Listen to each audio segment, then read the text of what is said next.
je crois qu'effectivement, si on tire notre identité non pas dans notre activité ou même notre service pour Dieu, mais pleinement dans ma relation à Dieu. Parce qu'en fait, le service découle de notre relation à Dieu. Jésus a été envoyé parce qu'il était son fils, pas un serviteur quelconque, il était son fils. Et c'est ce que Dieu veut nous amener. Il veut nous amener à pas être simplement des serviteurs, mais à être des personnes qui vont être en relation avec lui, cette relation filiale.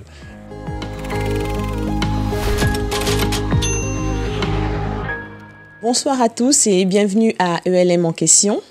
Nous revenons sur le message de dimanche dernier, le miracle du petit, avec le pasteur Sam, qui ce soir n'est pas l'animateur, mais qui sera celui qui sera interrogé. Bonsoir Sam. Bonsoir. Comment vas-tu ?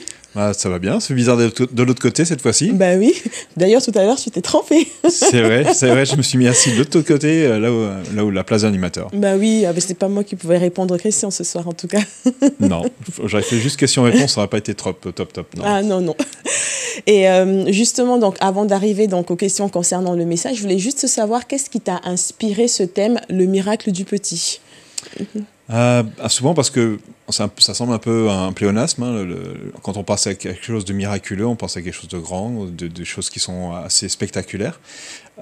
Et la façon dont Dieu agit souvent, c'est de façon petite au départ, qui va précéder un miracle. Oui. Et donc il y a vraiment l'idée, pour moi, que je pensais qu'il serait intéressant, c'était vraiment de mettre en contraste ça. Parce que c'est la façon dont Jésus est venu, de façon petite, de façon peu significative aux yeux humains, oui. Mais en même temps c'était un miracle qu'il soit là au milieu de nous. Donc bien après il y a plein d'autres choses comme ça qui sont dans la vie chrétienne, oui. Qui me semblaient intéressants à pouvoir partager dimanche dernier. D'accord, très bien, je te remercie Sam.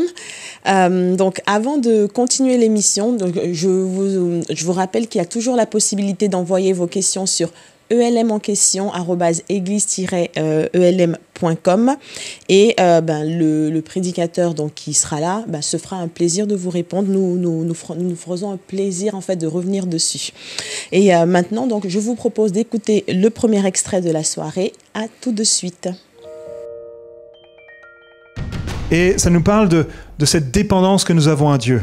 Ça nous parle du fait que j'ai besoin de croire en lui, d'avoir confiance en lui. Lorsque je laisse cette semence dans mon cœur commencer à agir.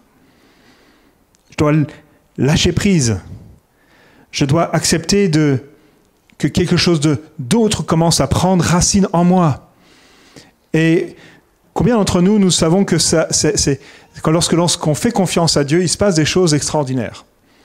Lorsqu'on commence à voir ce que Dieu fait et peut faire à travers une vie comme la nôtre, et il nous parle de la façon dont lui, il croit, il fait croître, il fait grandir, il fait monter son royaume en nous. Dans les préparations au baptême, on aborde des thèmes comme la repentance, comme la conversion, comme le fruit de la repentance, ou des choses comme ça qui mettent des mots sur ce que l'on vit, sur cette croissance qui prend place dans nos vies. Et dans notre moment avec Dieu, lorsque nous avons commencé à nous approcher de Dieu, les gens souvent ils se disent, mais il y a quelque chose en moi qui naît, il y a quelque chose, une joie, une paix, il y a quelque chose qui me pousse à rejeter une certaine façon de vivre, à peut-être rejeter des comportements que j'avais, des attitudes que j'avais auparavant, parce que Dieu est en train de grandir en nous. C'est invisible peut-être pour nos yeux humains, mais Dieu est en train de faire quelque chose. Et pour cela, nous avons besoin d'accepter que ce soit un processus. Tout commence avec une petite semence. Mais cette semence, plantée au bon endroit, portera, grandira, portera du fruit. Ça me dépend de ce que Dieu fait, de dépendre de ce que Dieu fait. Et je sais que c'est très compliqué pour nous en tant qu'être humain, de pouvoir accepter que ça nous échappe. Peut-être nous sommes à vouloir voir les choses, vous savez, comme déterrer à chaque fois, voir est-ce que ça pousse, je renlève, je déterre, je regarde ce qui se passe. Et ça, c'est la moins bonne des façons pour voir quelque chose grandir en nous. Nous avons besoin d'avoir confiance en Dieu. Lorsque je mets cette semence en terre, je la laisse agir, car c'est Dieu qui fait grandir. C'est ce que dit Paul. Il va dire, peu importe en fait qui plante et qui arrose, c'est ce qui est dit aux Corinthiens. Ce qui compte, c'est Dieu qui fait croître. C'est Dieu qui fait croître. Moi, j'accepte juste que cette parole vienne, que ce royaume vienne dans mon cœur, dans ma vie, que Jésus vienne, trouve sa place dans mon cœur pour pouvoir porter ensuite cette croissance en moi. Alors, le premier extrait de ce soir concerne vivre dans la dépendance à Dieu. Et dans ton message, tu nous as expliqué en fait que Dieu se plaisait à utiliser donc de petites semences pour 2 raisons. Donc, je vais les reprendre. Parce qu'il est glorifié au travers de sa semence, mais aussi parce qu'il nous apprend à dépendre de lui. Et en fait, donc l'extrait qu'on a vu ce soir concernait en fait le deuxième point qu'on va détailler un petit peu plus. Donc, il y avait 3 aspects. Et je vais m'attarder en fait donc sur chacun de ces aspects. Donc le premier dont tu as parlé, dans le fait que Dieu nous apprend à dépendre de lui, c'était en fait de lui faire confiance. Alors, faire confiance, maintenant la question c'est... une personne en fait qui connaît Dieu, qui connaît les promesses de Dieu et qui en fait prie pour une situation bien donnée, mais ne voit pas de solution, ne voit pas la promesse s'accomplir. Ou alors, si par exemple il s'agit d'une personne pour laquelle on prie qui est malade et que la personne décède, on peut se dire qu'il n'y a même plus d'espoir. Qu'est-ce que tu pourrais donner comme conseil à cette personne-là qui, on demande de faire confiance, mais ne voit pas l'exaucement ou pire, ne voit plus de solution? Alors on est dans 2 cas de figure un peu différents. Hein. Le premier, c'est celui où on a quelqu'un qui attend, mais qui ne voit pas le résultat. Oui. Là, il peut y avoir plusieurs cas de figure. Alors, il peut y avoir effectivement que les choses ne sont pas encore arrivées au temps que Dieu voulait. Et auquel cas, c'est sûr qu'il y a une patience à avoir. Il y a parfois des combats spirituels aussi derrière cet exaucement. Peut-être parfois, et c'est aussi pour nous l'occasion de sonder notre cœur, des raisons pour lesquelles il y a ça. Parfois, Dieu a une autre raison qui fait qu'il ne va pas répondre favorablement. Je pense à l'apôtre Paul qui demandait à ce que, voilà, il avait une situation qui le préoccupait, qu'il souhaitait voir disparaître. Il décrit ça comme étant une écharpe dans la chair. Et il ne voyait pas de réponse. Donc la seule réponse qu'il ait de Dieu, c'était en gros... Fais-moi confiance, en gros, c'est dire dans ta faiblesse, tu vas devenir fort. Et c'est là où je manifeste ma force. Et ça nous parle justement de ce côté un peu aussi de dépendance à Dieu. Après, il y a l'autre situation dont tu as parlé, c'était le fait que voilà, on s'attend à une réponse et puis de façon irrévocable, il n'y aura pas d'autre solution il n'y aura pas d'exaucement. Là, je pense peut-être à quelqu'un comme Job, qui, lui, tout un livre est consacré à cette injustice, tout a été retiré, il y a eu le décès de ses enfants, il y a beaucoup de situations qui nous sembleraient assez aberrantes en tant que croyants. Néanmoins, tout ce livre nous parle de ce rapport d'injustice par rapport à la souffrance, par rapport au non-exaucement ou peut-être à des situations dans lesquelles ça nous échappe. Et Job, à un moment ou à un autre, il va juste déposer les armes devant Dieu, parce que je crois qu'en tant qu'humain, on aime comprendre, on aime expliquer les choses. Et quand à un moment devant Dieu, on doit reconnaître que malgré tous nos efforts et toutes nos capacités intellectuelles et autres à essayer de comprendre les choses, il vient un moment où on doit accepter qu'on ne pourra pas tout saisir, pas tout comprendre. Paul dit qu'on voit les choses de façon partielle aujourd'hui, donc notre intelligence elle est quand même assez voilée d'ailleurs peut-être par notre souffrance, mais aussi par notre condition humaine. Donc il y a un moment où il faut dire à Dieu, j'accepte de ne pas comprendre, je crois que tu es souverain, mais au-delà d'être souverain, tu es bon, et que peut-être si moi je ne le comprends pas, j'accepte de ne pas le comprendre, mais de te faire confiance. Et c'est sûr que c'est une dépendance, elle n'est jamais évidente, et je ne sais pas du tout de sous-estimer la souffrance que ça peut porter parce qu'on aime comprendre les choses, on aime saisir, ça nous aide aussi dans parfois un deuil, dans le non-exaucement d'une situation, mais des fois c'est là où Dieu veut nous amène, parce que nous partageons les conditions de tous, mais aussi parce que il a sa souveraineté qui nous dépasse, et on doit d'une certaine façon aussi accepter ça. Oui, c'est vrai. Comme c'est écrit dans la Bible, ses pensées sont au-dessus de nos pensées, ses voies sont au-dessus de nos voies. Donc, quelque part, c'est simplement, comme tu le disais, c'est vraiment de se souvenir de la bonté de Dieu et que tout ce qu'il fait, c'est toujours pour notre bien ou du moins le bien de la majorité. Et donc, de se souvenir, en fait, qu'on est... C'est pas facile. Non, c'est pas facile. Et peut-être pour faire le lien entre les deux, il y a David à un moment qui a été confronté, un de ses enfants était malade, et il a prié il était dans le jeûne et la prière jusqu'à ce qu'il apprenne le décès de cet enfant. Oui. Et puis il était conscient aussi que peut-être si on parle du décès, de la mort, c'est quand même très spécifique. Cet enfant-là l'a précédé en fait, oui. dans la mort, mais aussi dans l'avenir que Dieu prévoit pour ceux qui ont confiance en lui. Oui. Donc derrière ça, il y a aussi peut-être cette consolation, oui. Mais surtout de dire Dieu, n'ayant pas intervenu, ne souhaitait peut-être pas intervenir dans cette situation-là. Et on sait que la mort fait partie de notre vie aussi, oui. On doit l'accepter aussi. Merci Sam, c'est pas une question facile. Non, j'avoue là que c'est très, c'est d'être court dans la réponse, mais c'est sûr que chaque situation est extrêmement difficile, est très différente. Donc les réponses ne doivent jamais être des raccourcis. Oui, c'est vrai. Voilà, donc vraiment, prenez soin de ne pas considérer cette réponse-là comme votre situation. Merci Sam. Donc nous allons passer au point suivant, donc toujours dans la dépendance de Dieu. Cette fois-ci, tu as abordé le fait d'accepter le processus de croissance. Si j'ai bien compris ce point, en fait, ça concernait, j'imagine, plus vous, les prédicateurs, enseignants de la parole, auprès de ceux qui voudraient se faire baptiser, si j'ai bien compris ce passage. Alors oui, en fait, je partageais sur l'idée que on met des mots sur ce que l'on vit, et souvent parfois dans la préparation au baptême, on découvre en fait finalement ce qu'on a vécu. On nous parle de mots comme la repentance, mais ce qu'on a vécu en l'intérieur, c'est qu'on a eu parfois on a compris conscience de notre éloignement de Dieu, et puis il y a parfois une tristesse, des pleurs, quelque chose qui se passe. Et puis, les trois quarts des gens, en général, quand ça arrive, ils ne savent pas ce qui se passe. Oui. Ils n'ont aucune idée. Puis un jour, on leur dit, on appelle ça la repentance. Et puis, cette conviction de péché. Et c'est mettre des mots. Mais après, c'est pas parce qu'on a eu ces mots-là qu'on le vit, mais c'est pas parce qu'on n'a pas eu ces mots-là qu'on ne le vit pas. Qu'on ne le vit pas, voilà, oui. C'est exactement ça. D'accord. Mais ça fait partie du processus de croissance que chaque croyant doit vivre. D'accord, très bien. Et donc, dans ces cas-là, à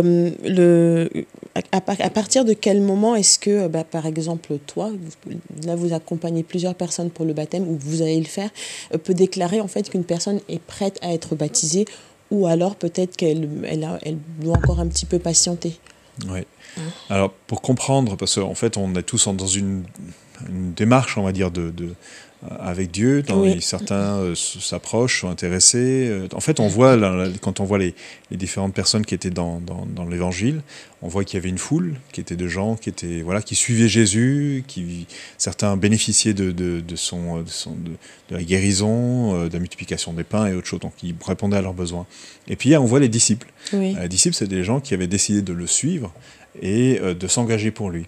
Et le baptême, ce sont pour les disciples, c'est-à-dire ce sont des personnes qui ont accepté et là on rentre peut-être plus pour aujourd'hui, qu'ils sont éloignés de Dieu par nature, qui veulent changer d'orientation, ce qu'on appelle la conversion, oui. On change de direction, et qu'on reconnaît que Jésus est celui qui a payé pour nous et nous rend donc capable de pouvoir nous diriger vers Dieu, pas par nous-mêmes, mais parce que c'est Christ qui a déjà tout accompli, et on croit en qui il est. Voilà. Et quand on a ces deux éléments, on a déjà la base, c'est-à-dire qu'on est prêt à vivre en Christ. C'est le symbole d'ailleurs du baptême. Oui. Quand je suis plongé dans l'eau, je suis enseveli, c'est-à-dire je meurs à moi-même, je meurs à ma façon de vivre avant comme auparavant, mais je meurs aussi au péché, etc., parce que je m'identifie à Christ. Et puis quand je sors de l'eau, c'est comme une nouvelle résurrection, une nouvelle vie, un nouveau départ, avec Dieu. Donc, il faut que la personne ait vécu suffisamment de ces choses-là pour pouvoir dire, oui, ce que je vis, c'est ce que je vais vivre en tant que baptême, c'est ce que je vis intérieurement. Oui. Et bien sûr, souvent on identifie aussi quelques fruits, c'est-à-dire des conséquences de ces étapes-là. Et parfois, très souvent, c'est par des changements d'attitude, des changements de vie, un amour pour Dieu, pour sa parole, etc. Donc il y a vraiment ces éléments-là. Ça nous indique que cette personne-là, elle est prête pour aller pour être baptisée. D'accord, très bien. Merci. Donc pour le dernier point, toujours dans la dépendance à Jésus, donc c'était le point qui concernait développer notre relation avec Dieu. De manière pratique, comment faire? Comment développer notre relation avec Dieu? Déjà, c'est une question de foi. Je pense que tout commence avec la foi. D'ailleurs, l'auteur des Hébreux nous dit qu'il faut que ceux qui s'approchent de Dieu ils le fassent avec foi, en croyant qu'il va les entendre. Parce qu'après, il y a tous les actes, on va dire, on appelle les actes de piété, ou qui sont des actes qui nous permettent d'être en relation avec Dieu, avec Jésus, notamment la lecture de la Bible, la prière, qui sont des moyens d'échange. En fait, on écoute sa parole, et on partage, on écoute aussi, par le Saint-Esprit. On a aussi cette possibilité de pouvoir le faire. D'ailleurs, en ce moment, on est en pleine période de jeûne et prière, donc c'est un moment où on essaie de se mettre en relation avec Dieu. La foi nous aide à croire qu'il est là, qu'il nous écoute, que l'on l'entend à travers sa parole qui vient nous parler. Donc ça vient au quotidien nous nourrir, ça nous permet de pouvoir mieux le connaître et puis de grandir tout simplement dans notre relation. Et puis le distinguer dans notre vie quotidienne, parce qu'on peut vivre vraiment notre relation avec Dieu au quotidien, dans nos défis, dans tout ce qu'il peut nous dire. Et la plupart des gens sentent qu'il leur parle, peut-être pas de façon audible, mais dans leur cœur, souvent ils disent tiens, j'ai une réponse à ma question, j'ai ma prière, c'était ça, puis je vois comment Dieu intervient, ainsi de suite. Puis petit à petit, c'est comme ça qu'on développe une relation avec Dieu, en lui faisant confiance. D'accord, très bien. Merci Sam. Et il y a une citation en fait que j'ai vue récemment sur Internet, peut-être que tu la connais, mais bon, je vais le dire. Dieu ne choisit pas ceux qui sont capables, mais il rend capables ceux qu'il choisit. Je vais te le dire autrement. Donc, qu'est-ce que tu penses de cette citation, en fait? Qu'est-ce que tu penses de cette citation? La question d'après viendra. Alors, pour faire le lien peut-être avec la prédication, je crois que Dieu met en nous tout ce qu'on a besoin pour pouvoir accomplir notre appel et accomplir ce à quoi il nous a appelés. Donc du coup, c'est sûr qu'il ne choisit pas des gens qui sont capables, c'est-à-dire qui sont déjà pleinement développés.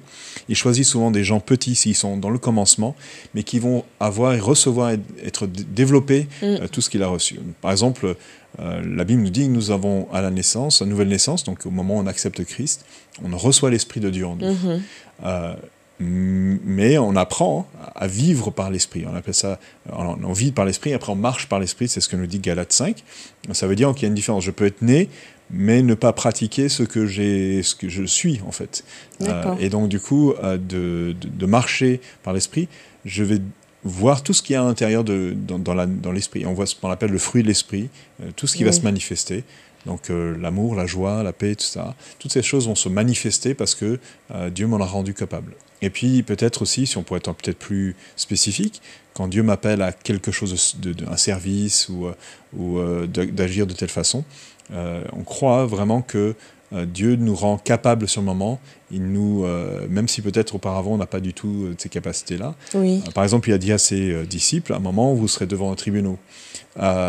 Mais ne vous inquiétez pas de ce que vous allez dire. À ce moment-là, vous serez inspiré pour dire ce que vous avez à dire. Alors, c'est pas un argument pour dire j'ai rien à faire, je vais pas aller faire, je vais pas apprendre mes cours, etc. Je vais pas me former ou quoi que ce soit. Voilà, exactement. Mais c'est aussi d'avoir une confiance que Dieu, au moment, au fur et à mesure que j'avance dans mes études, dans mon travail, etc., va me donner la capacité au fur et à mesure pour croire. Donc, au contraire, ça devrait nous donner une confiance que de pouvoir entrer pleinement dans ce quoi Dieu nous appelle, peut-être une direction, et de savoir que Dieu va pourvoir à nos besoins à ce moment-là. Oui. Bon, après, je veux dire par là que, bon, la petite anecdote, je chante faux, mais je ne pense pas que Dieu, du coup, va m'appeler à aller chanter et va transformer, en fait, ma manière de chanter pour que je me mette à chanter, je ne sais pas moi, comme la plus grande des divas, quoi. Ouais. Non, et c'est ça vraiment la différence d'un appel. C'est qu'on n'a pas tous le même appel. Après, Dieu peut façonner. Je sais que Daniel partage souvent le fait qu'il est dyslexique. Et pourtant, ça ne l'empêche pas aujourd'hui de prêcher avec conviction, avec force. Il y a eu tout un cheminement que Dieu l'a rendu capable. Et je pense que dans plein de domaines, d'autres personnes pourraient dire je commençais peut-être pas forcément avec tous les éléments entre les mains, mais en faisant confiance à Dieu, lui a permis de pouvoir transformer les situations et faire ce miracle du petit pour devenir grand dans la vie de plusieurs. Amen. Merci. Donc, on va enchaîner maintenant avec l'extrait suivant qui concerne notre valeur devant Dieu. Alors peut-être on peut se dire, mais je ne sais pas ce que je peux donner à Dieu. Mais je suis sûr que le Seigneur est peut-être déjà en train de vous parler de ce que Dieu peut faire en vous et au travers de vous. Ce que j'aime de voir dans cette illustration, c'est que non seulement ça a été une bénédiction pour celui qui a fait confiance au royaume de Dieu, qui s'est multiplié, qui a grandi, mais ça a été une bénédiction pour tous les animaux qui étaient autour dans cette image-là. Ce qui nous parle de la façon dont Dieu va agir lorsque son royaume vient. Il vient attirer des personnes qui en ont besoin. Et peut-être vous dites, ma vie est insignifiante, elle n'a pas de saveur. J'attire pas grand-chose, je ne suis pas un grand influenceur. Mais lorsque je fais confiance à Dieu, lorsque je fais confiance à ce processus de croissance en moi, il y a le miracle du petit qui devient grand et qui après manifeste autour de soi ce que Dieu veut faire. Il y a une odeur particulière, il y a un parfum qui vient de Dieu et qui manifeste tout simplement de la paix, la joie, tout ce que Dieu veut produire en nous. Et ça va attirer les gens, attirer dans votre famille, attirer dans votre entourage, dans votre lieu de travail. Il va y avoir comme une attraction pour certaines personnes de dire c'est là où je veux être à son ombre parce que c'est là où je me sens bien. Il se passe quelque chose. Peut-être vous êtes venu ce matin ici pour la première fois et vous dites il y a quelque chose qui se passe dans ce lieu. Il y a quelque chose qui est en train de... Lorsque j'entends ces chants, lorsque j'entends les proclamations, lorsque je vois ces gens en train de louer Dieu de tout leur cœur, il se passe quelque chose. J'ai envie de vivre ça. J'ai envie d'expérimenter cette relation avec ce Dieu-là. Alors, l'extrait suivant concernait le fait enfin, on va dire, j'ai fait plutôt ressortir donc la partie concernant notre valeur devant Dieu. Et avant de te poser la première question, je vais juste lire un petit extrait de la Bible dans 2 Timothée 2, verset 20. C'est la version seconde 1910. Donc, dans une grande maison, il n'y a pas seulement des vases d'or et d'argent, mais il y en a aussi de bois et de terre. Les uns sont des vases d'honneur et les autres d'un usage vil. Dans un premier temps, est-ce que tu pourrais nous dire ce qu'on entend par les vases d'un usage vil? Qu'est-ce que ça veut dire?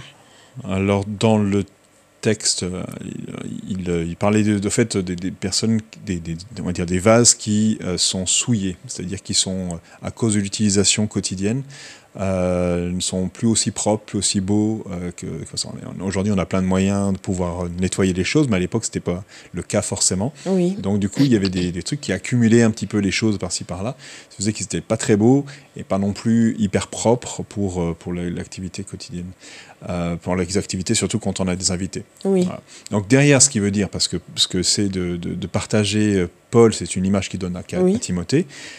Faut remettre dans le contexte de ce chapitre, et ce chapitre il parle du fait qu'il y a des discussions pas forcément édifiantes, avec des doctrines qui pourraient être perturber l'ensemble de l'Église.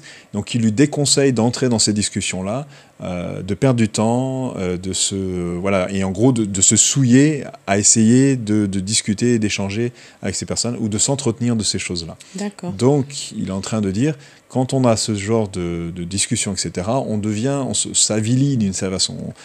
On devient plus aussi propre à l'intérieur de nous, et du coup on est plus propice à être utile pour le service de Dieu.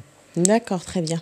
Et donc, dans ta réponse, en fait, du coup, tu as enchaîné un petit peu, on va dire, c'est la suivante qui concernait le fait, est-ce nécessaire justement d'aspirer à devenir des vases d'honneur et pourquoi, du coup? Ah, je pense que Dieu veut qu'on lui ressemble, alors pas que par vanité, hein, mais parce qu'il nous a créés comme ça. Il nous a créés à son image, mais le péché, notre volonté d'être rebelle à Dieu, nous a avilis, nous a rendus sales. Alors Christ nous a rendus capables de revenir dans la maison, c'est pour revenir pour l'exemple, hein, revenir dans la grande maison de Dieu. Mais pour qu'il puisse nous utiliser, il va demander à ce qu'on ait un travail, donc qu'il soit fait intérieurement, de purification, de venir devant Dieu, d'épurer ce qu'on a reçu, et ça nous permet de pouvoir le servir, parce qu'on représente Dieu d'une certaine façon. Donc pour pouvoir le faire bien, il faut être travaillé. D'ailleurs, c'est tout l'enjeu de la vie avec Dieu, c'est qu'il tient nous travailler à l'intérieur pour que vers l'extérieur, on puisse devenir à nouveau propre et utile entre les mains de Dieu. D'accord. Et est-ce qu'il faut attendre en fait d'être... alors, on ne sera jamais parfait, ça c'est certain, mais est-ce qu'il faut attendre de nous rapprocher de la perfection justement pour pouvoir servir Dieu? Est-ce qu'on a besoin de faire quelque chose en particulier pour nous rendre utiles pour lui? Non, parce que je pense que le service fait partie de tout le processus de purification. Néanmoins, je crois et peut-être pour revenir sur le côté petit, Dieu nous confie des petites choses et demande d'être fidèle dans ces petites choses, avant de nous en confier de plus grandes. Et je pense que dans le processus, qu'on se rapproche de Dieu, qu'on apprend de lui, Dieu nous attend d'abord dans les petites choses. Et tant qu'on n'est pas capable de tenir ces petites choses, on ne pourra pas nous en confier de plus grandes. Donc du coup, oui, on peut servir assez tôt dans le royaume de Dieu. Parfois, il dit justement, celui qui donne juste un verre d'eau à l'un des plus proches, il me sert. Donc, un verre d'eau, ça ne semble pas énorme, hein. N'importe qui peut donner un verre d'eau. Mais ça nous montre qu'à travers un petit acte, mais fidèle, avec amour, en apprenant, en grandissant, petit à petit, dans notre relation avec Dieu, parce que le service fait partie de tout l'ensemble de notre vie avec Dieu, ça va nous permettre de grandir et de sortir de cette situation de cadre, j'allais dire, de la ville. Et puis là, ça aussi nous parle de s'abstenir de certain nombre de choses. Donc en s'abstenant de certain nombre de choses, on va pouvoir rentrer petit à petit, parce que Dieu veut nous amener à être à son image. Donc plus on passe du temps à ne pas écouter les autres messages qui viennent nous avilir, mais à être proche de lui, à passer du temps dans sa présence, avec les autres croyants, etc., ça va nous permettre de pouvoir mieux lui ressembler, et puis mieux le servir aussi. Oui, ça me fait penser un petit peu à un célèbre slogan qui dit « Venez comme vous êtes ». Finalement, c'est un peu de dire que avec le peu qu'on a, qu'on le donne à Dieu, et c'est lui qui va faire croître en fait, et pour pouvoir nous permettre de le servir dans de plus grandes choses, si c'est ce qu'il a prévu pour nous finalement. C'est ça. Et parfois on est étonné de ce que tu peux faire avec notre petite chose qu'on peut apporter. C'est vrai, amen. Et maintenant, donc, je vais prendre donc une citation de Descartes. Bon, on n'est pas dans la philosophie, hein, mais j'aime bien celle-là. Donc, il dit « Je pense, donc je suis ». Et si on la détourne un petit peu donc, au milieu chrétien, on va dire « Je sers, donc je suis ». Ça peut être certaines personnes qui ont ces pensées-là. Est-ce que du coup, dans le service de Dieu, dans le don de soi en fait, auprès de Dieu, quel équilibre est-ce qu'il faut avoir comment tu peux conseiller en fait, une personne pour garder un équilibre dans le service? Alors c'est sûr que c'est jamais évident comme question, parce que souvent on se définit parce que on dit par exemple je suis pasteur, je suis médecin, donc on se définit par notre activité professionnelle ou autre. Et effectivement, c'est pas là où Dieu nous attend. D'ailleurs, il commence toujours par nous dire tu es mon enfant, tu es mon fils, tu es ma fille. Donc tout commence par notre identité, comment on se perçoit et où est-ce qu'on tire notre identité.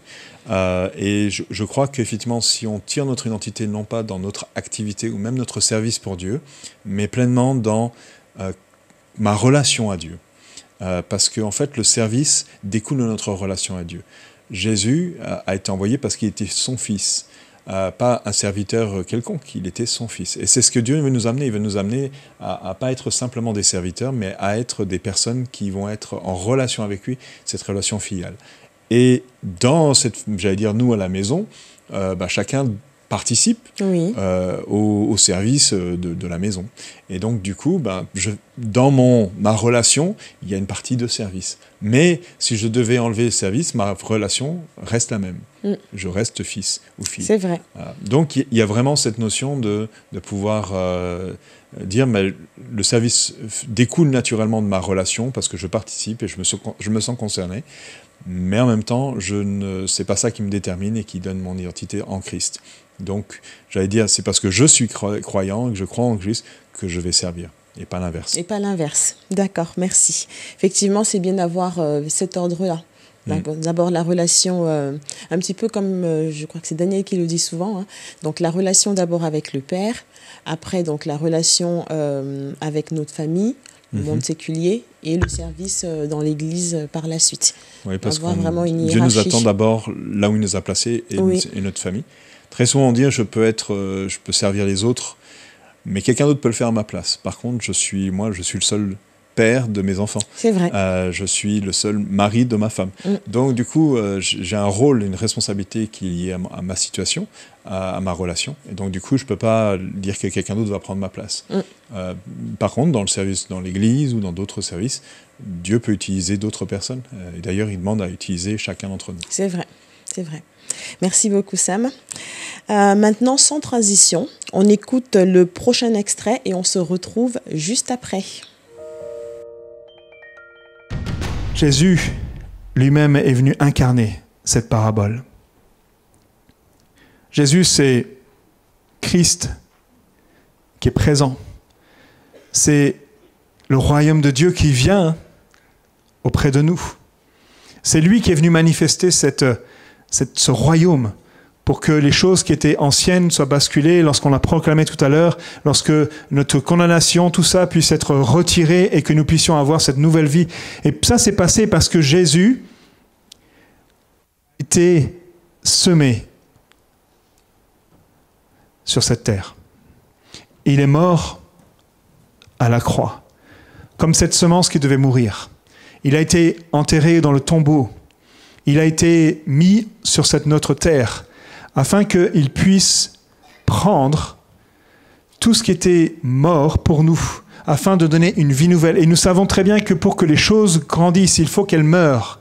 Il faut que la semence meure, il faut qu'elle soit mise en terre pour pouvoir être vécue. Ça nous parle de sa venue, de sa mort et de son enveloppissement. Ça nous parle du fait que la graine va grandir rapidement après. Et ça nous parle de sa résurrection et de ses projets pour l'Église, pour son royaume. Suivre l'exemple de Christ. Donc ça, c'est ce que tu nous donnais comme conseil à la fin de ton message. Déjà, je voulais juste te demander, est-ce que tu pourrais nous rappeler quel était le ministère de Jésus ici-bas ? Alors, c'est vaste. Mais si on devait résumer à vraiment le rôle essentiel, on va dire, de sa venue, c'était de venir au milieu des hommes pour pouvoir vivre leur vie afin de pouvoir mourir pour eux et leur donner la vie. Donc il y a cette notion de pouvoir mourir pour chacun d'entre nous afin de nous donner la vie éternelle. Alors, si on prend Jean 3,16, c'est ça, il a envoyé son Fils unique, afin que ceux qui croient en lui, ceux qui croient donc en sa mort et sa résurrection, ne périssent pas mais qu'ils aient la vie éternelle. Donc ça veut dire qu'il est venu nous donner la vie éternelle. Donc si on devenait ça. Après, d'autres aspects dans ce ministère-là, notamment c'était de pouvoir nous montrer aussi la relation au Père, on en parlait juste avant, et de comment vivre notre relation, notre service auprès de Dieu. D'ailleurs, il a dit, je ne suis pas venu pour être servi, mais je suis là pour servir. Je ne suis pas là pour condamner, je suis là pour sauver. Donc il est venu au secours de l'humanité, et non seulement il est venu au secours, mais il a payé lui-même, il a tout fait pour. Et aujourd'hui, c'est ce qui nous permet de pouvoir être libre, de pouvoir être sauvé, de pouvoir vivre cette vie en abondance qu'il a préparée pour nous. Donc je devrais vraiment résumer comme ça. D'accord, merci. Et de manière pratique, comment faire pour que nos pensées en fait soient alignées avec celles de Jésus, finalement ? Alors, il faut comprendre le fait qu'il y a une ancienne nature, notre nature qui nous éloigne de Dieu, puis il y a notre nouvelle nature qui est en Christ, donc, et on reçoit son Esprit Saint. Ça veut dire que il y a en moi, parfois on le sent, ces tensions entre de vouloir être attiré vers Dieu et puis notre partie qui nous tire plutôt vers les ténèbres, on va dire ça comme ça, ou vers nous, ou vers des choses qui sont finalement futiles par rapport à l'éternité. Mais, et du coup, plus je passe de temps avec Dieu, plus je passe de temps dans la relation avec Dieu, c'est comme dans beaucoup de choses, hein, si je passe avec qui je peux prendre du temps, tu me diras qui tu fréquentes et je dis qui tu es. Ben, c'est pareil, j'allais dire si... je reviens peut-être sur l'exemple, tu parlais des vases à l'usage vil. Plus je passe du temps avec des gens qui vont salir, qui vont pas élever les choses, je vais petit à petit avoir leur état d'esprit, leur mentalité. Plus je suis proche de Dieu dans ma relation quotidienne avec lui, dans ma temps de prière, etc., plus ces pensées vont s'inscrire en moi. Et d'ailleurs, c'est ce que nous lit dans Romains 12. Romains 12 nous dit deux choses au début du chapitre. Il dit, premier, c'est de s'offrir en sacrifice. Et en gros, je ne vais pas vivre pour moi-même, je veux être disponible pour Dieu. Donc, je me rends disponible à Dieu pour vivre ce qu'il a prévu pour moi. Et le deuxième aspect, c'est qu'il dit, ne vous conformez pas au siècle présent. En gros, ça veut dire, ne vous conformez pas à la façon d'agir d'aujourd'hui, mais soyez transformés par le renouvellement de votre intelligence. Ça veut dire que petit à petit, mes pensées vont être changées, transformées, de telle façon à ce que je comprenne ce qui est la volonté de Dieu. Amen. Et ça, du coup, ça nous aide au quotidien. C'est pour ça que on encourage toujours à ce que les gens aient des relations personnelles quotidiennes avec Dieu, qu'ils participent aux activités de l'Église, etc. Parce que dans tous ces moments-là, on se rapproche de Dieu. Et quand on se rapproche de Dieu, on est un peu contaminé par lui. Et ça nous permet de penser davantage comme lui, de voir les choses comme lui, et d'agir aussi davantage comme lui. Oui. Effectivement. Et comme on est dans la période un petit peu début d'année, bilan et tout ça, la remise en question, je pense, de manière assez régulière, nous permet effectivement de pouvoir nous réaliser si à un moment donné on dévie un petit peu et de revenir en fait sur le droit chemin par rapport à ça, j'imagine. C'est ça, on se recentre systématiquement parce que si on ne fait pas attention, on est toujours en train de revenir vers nos vieux penchants, on va dire ça. D'ailleurs, c'est ça tout ce renouvellement que Dieu fait, c'est que petit à petit, c'est un peu comme si on retravaillait notre âme qui, elle, soit attirée par d'autres choses, de vouloir être mis en avant, etc. Mais Dieu va utiliser d'autres moyens pour nous travailler à l'intérieur et nous révéler petit à petit ces choses-là qui ont besoin de mourir et d'autres choses qu'on a besoin de revêtir, de vivre, tout simplement. D'accord. Dans Jean 14, verset 12, donc Jésus dit « Oui, je vous le déclare, c'est la vérité. Celui qui croit en moi fera aussi les œuvres que je fais. Il en fera même de plus grandes parce que je vais auprès du Père. » Quand on lit ce passage, moi ça m'interpelle vraiment, je me dis, on sait qui est Jésus, on sait tout ce qu'il a pu faire. Comment est-ce possible de pouvoir réaliser des choses plus grandes que lui? Je n'arrive pas à comprendre ce concept. Non, c'est sûr. Et après, il y a des choses que lui a réalisées que personne ne réalisera. Personne n'a plus besoin de mourir sur la croix pour ça, c'est certain. Pour nous. Par contre, il a dit, c'est parce que je vais auprès du Père. Donc, ce qu'il a fait quand il est revenu auprès du Père, c'est qu'il a envoyé le Saint-Esprit. Et le Saint-Esprit s'est répandu sur tous ceux qui croyaient. C'est l'expérience de ce qu'on appelle la Pentecôte. Mais après, sur chaque croyant, l'Esprit de Dieu est aussi présent. Et l'Esprit de Dieu, c'est lui qui est à l'origine des actes miraculeux, des prodiges. Et en fait, chacun devient tout d'un coup avec le potentiel d'accomplir des œuvres similaires à Jésus. Et c'est pour ça qu'il a envoyé ses disciples pour démultiplier. C'est pour ça que l'évangile grandit toujours. La foi chrétienne continue de grandir tout le temps. Et je crois que parce que Jésus ne pouvait pas faire ces choses-là, il était limité dans l'espace, dans le temps où il était là, parce qu'il avait accepté la condition humaine. Et donc, du coup, il pouvait qu'à faire un certain nombre de miracles à cet endroit. Démultiplions, et c'est pour ça que les chrétiens, c'est des on appelait ça des petits Christ. C'était même péjoratif au départ. C'était pour dire des petits Christ. Donc ça veut dire, imaginez que Christ se démultiplie et aille à plein d'endroits différents de la planète et manifeste cette vie-là, ces miracles, le royaume de Dieu qui se développe, etc. Donc ça, c'est l'appel de tous les croyants. Et je crois que en démultipliant ça, on fait davantage de choses que Jésus ne pouvait faire qu'à un instant T en ce moment. Et si on démultiplie ça avec le temps, je crois qu'aujourd'hui, effectivement, l'Église, on va dire les croyants, l'ensemble des croyants, a probablement réalisé davantage de miracles, davantage de personnes qui sont venues à Dieu, etc. Et effectivement, on peut accomplir davantage. Ce n'est pas forcément une personne qui accomplit ça, mais c'est l'ensemble du corps de Christ. Exactement, son corps, tout simplement. D'accord, très bien. Maintenant, nous allons passer à l'extrait suivant et nous reviendrons pour les dernières questions. L'Église est une manifestation de son royaume sur cette terre. L'Église, c'est ce que Jésus a voulu instaurer en mettant des hommes et des femmes qui étaient peut-être insignifiants, des terres ordinaires, mais qui avaient fait confiance à Dieu. Et il leur a parlé de ce qu'il allait faire à travers eux. Il allait leur permettre d'être plus grands pour être visibles, pour pouvoir être une bénédiction dans les nations. Il leur a parlé du fait qu'ils allaient être à Jérusalem, en Judée, en Israël, tout autour du pourtour méditerranéen et bien au-delà. Et aujourd'hui, nous voyons que le royaume de Dieu grandit encore et encore et encore. Et parfois, je suis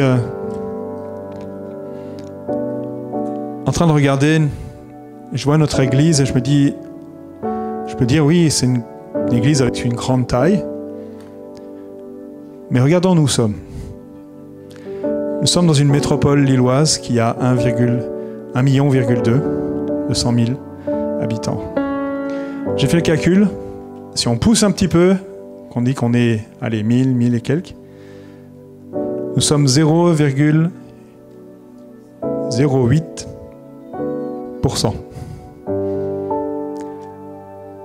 C'est petit. Non ? Vous pensiez être dans une grande église ? Elle est ridiculement petite. Ça veut nous dire que Dieu peut utiliser ce petit royaume pour être celui qui va faire grandir le royaume de Dieu dans cette région. Est-ce que vous le croyez ? Ça n'a pas commencé avec moi. Où est ma foi ? Est-ce que je suis capable de dire, Seigneur, voilà ma terre, utilise-moi.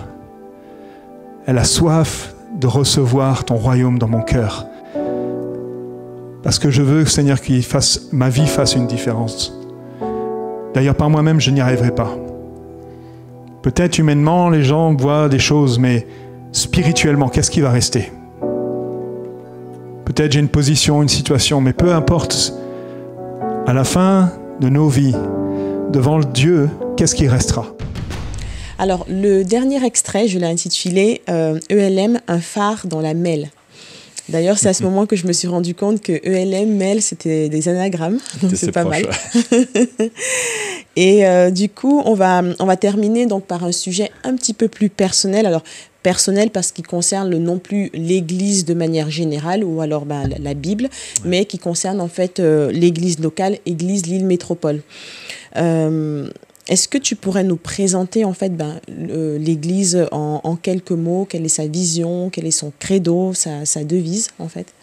Alors c'est sûr que Daniel serait peut-être le mieux placé pour ça, non, après oui effectivement, on croit vraiment que c'est une église. Alors, on dit souvent c'est une église dans la ville, mais aujourd'hui on doit davantage dire c'est une ville dans l'église, parce qu'on veut être, en fait l'idée derrière ça c'est que on veut que ce soit une église qui soit pertinente, audible par nos contemporains et cette génération dans laquelle on vit. Et donc du coup on essaie de mettre en œuvre pour que le message qui est proclamé, la façon de vivre les choses, soit connecté à la fois aux besoins besoins spirituels, besoins, j'allais dire, humains, besoins aussi physiques. Oui. Et donc, du coup, on essaie d'avoir cette assemblée qui soit là vraiment comme un phare qui proclame qui est Jésus, quoi il a encore un message qui est d'actualité. D'accord. Et donc, dans la métropole lilloise, donc tu disais, c'est environ 1 200 000 habitants. Oui. Et les membres de l'Église, un peu plus de 1000. Et donc, le ratio, ça représente environ 0,08%, donc un tout petit nombre. Ouais. Si on parle du miracle du petit, pour en C'est revenir ça. en fait à ce thème, qu'est-ce que ELM met en place justement au sein de la MEL pour pouvoir faire avancer l'évangile auprès de ceux qui n'ont pas vécu la nouvelle naissance? Alors, déjà, tout simplement, comme je l'ai dit, en étant un lieu, en étant une communauté qui est prête à accueillir n'importe qui. Donc ça, c'est un de nos aspects. C'est d'ailleurs le premier aspect de notre mission, c'est d'accueillir. L'Église n'a pas toujours eu bonne presse et nous avons besoin de rétablir ce relationnel, cette crainte, c'est pas cette crainte, mais plutôt ce contraire, de changer cette crainte parfois Oui. qu'il y a des choses religieuses, etc. De dépoussiérer peut-être aussi un peu cet aspect-là, d'accueillir. Donc ça, c'est important que n'importe qui puisse comprendre qu'il est accueilli. Et puis, bien sûr, nous, notre message, c'est de réconcilier avec le Père, Oui. de réconcilier avec Dieu. Donc, on essaie de le proclamer de façon à ce que chacun se sente concerné dans leur relation avec Dieu, de dire, oui, c'est possible, peu importe mon passé, peu importe Oui. ma situation, je peux revivre. Ça, c'est le deuxième aspect, on appelle ça de Amen. restaurer, et ça se passe par plein d'actions différentes. On essaie aussi d'avoir des activités qui s'adressent à différents types de publics, qui vont avoir justement des questionnements différents, selon leur phase de vie. Alors, il y en a pour les enfants, il y en a pour les jeunes, les ados jeunes, il y en a pour les adultes, les aînés, il y en a pour les hommes, pour les femmes, etc. Et tout ça, c'est aussi un aspect. Puis qu'on s'adresse aussi aux besoins physiques, matériels. On a aussi toute une action sociale Oui. qui permet de pouvoir connecter avec les autres. Mais on croit que l'Église, ce n'est pas uniquement nos activités qu'on a ensemble dans ces moments-là. C'est la responsabilité de chacun de vivre l'Église là où ils sont. On appelle ça que le dimanche, on prépare au lundi. Parce que le champ de mission, le champ où Dieu nous attend, c'est pas le dimanche matin entre notre quatre murs ici, dans l'église, en tout cas les bâtiments de l'église où elle se rassemble. L'église, elle est partout, elle est dispersée, Oui. et elle est à l'œuvre. Donc c'est chacun d'entre nous qui sommes porteurs de ça et qui nous permet d'être des témoins, des ambassadeurs pour Dieu, pour Christ, là où il nous a placés. Oui. Que ce soit dans une famille, dans notre famille, auprès le des travail, amis, des collègues, oui. des relations, etc.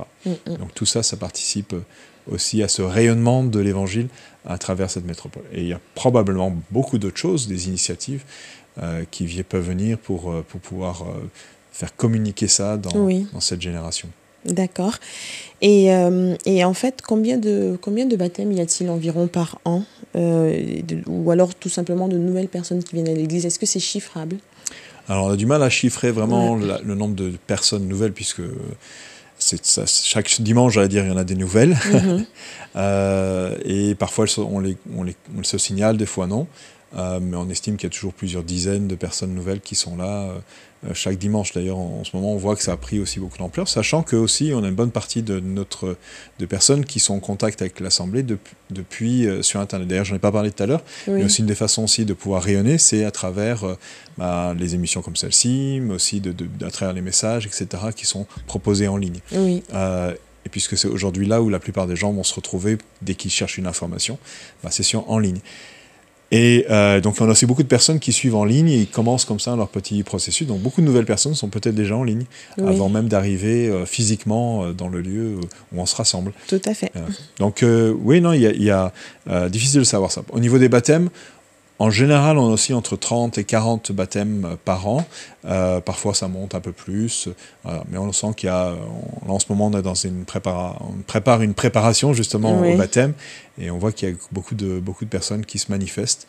Donc, on croit vraiment que Dieu prépare des belles choses pour cette année, pour les prochaines années. Oui. Et on essaie aussi de s'y préparer pour développer, continuer cette œuvre qui peut-être a été un petit peu, on va dire, perturbé dans notre développement dans la période Covid, qui a été changé bien sûr, peut-être moins visible avec nos yeux, Oui. mais peut-être qu'il y a eu tout un travail que Dieu a fait dans les cœurs, et on le croit, des semences qui ont été plantées, qui vont se manifester dans les prochaines semaines, prochains mois. C'est certain. Exactement. C'est certain. C'est notre foi, c'est à quoi on se prépare. C'est certain. Et comment individuellement on peut être participant justement de l'œuvre d'ELM et comment est-ce que du coup l'Église accompagne en ce sens? Alors, il y a plusieurs façons, hein. Comme j'ai dit, on essaie d'enseigner, d'amener un enseignement qui soit en cohérence avec ce que les gens vivent, de répondre à leurs questionnements. Après, concrètement, chaque personne, elle peut se participer, on va dire, aux activités de l'Église, dans le sens où se mettre au service, Oui. peu importe là où ils en sont, comme on l'a dit tout à l'heure, même des petites choses, ça permet d'apporter vraiment cette dimension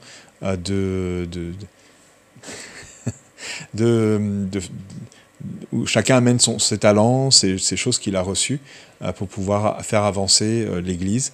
Voilà, tout simplement. Il y a beaucoup de gens qui servent dans l'Assemblée et permettent que tous les moyens qui sont mis à disposition, Oui. comme là aujourd'hui, merci d'ailleurs toute l'équipe technique Oui. qui permet de pouvoir diffuser ces émissions. C'est plusieurs dizaines de personnes aussi qui, chaque dimanche, qui permettent à ce qu'il y ait une diffusion en ligne. Et voilà. Mais après, il existe 13 pôles, plus de 50 services qui existent, donc chacun peut trouver sa place Tout à et faire fait. avancer dans ce domaine-là. Mais ça, c'est un domaine. Après, dans d'autres domaines, tout simplement, de voir comment je peux rayonner dans mon quotidien et de me dire, tiens, je vais pouvoir discerner comment Dieu donne des opportunités pour apporter dans ma famille, dans mon travail, dans mes études, etc. Oui, d'accord, très bien. Merci Sam. Donc nous sommes arrivés à la fin de cette émission. Et donc je te remercie pour toutes ces réponses. C'était pas évident, mais tu as bien tenu. Bravo. Merci Myriam. À tous, donc je vous souhaite une très bonne soirée et je vous dis à très bientôt pour une prochaine émission d'ELM en question. Merci pour votre fidélité.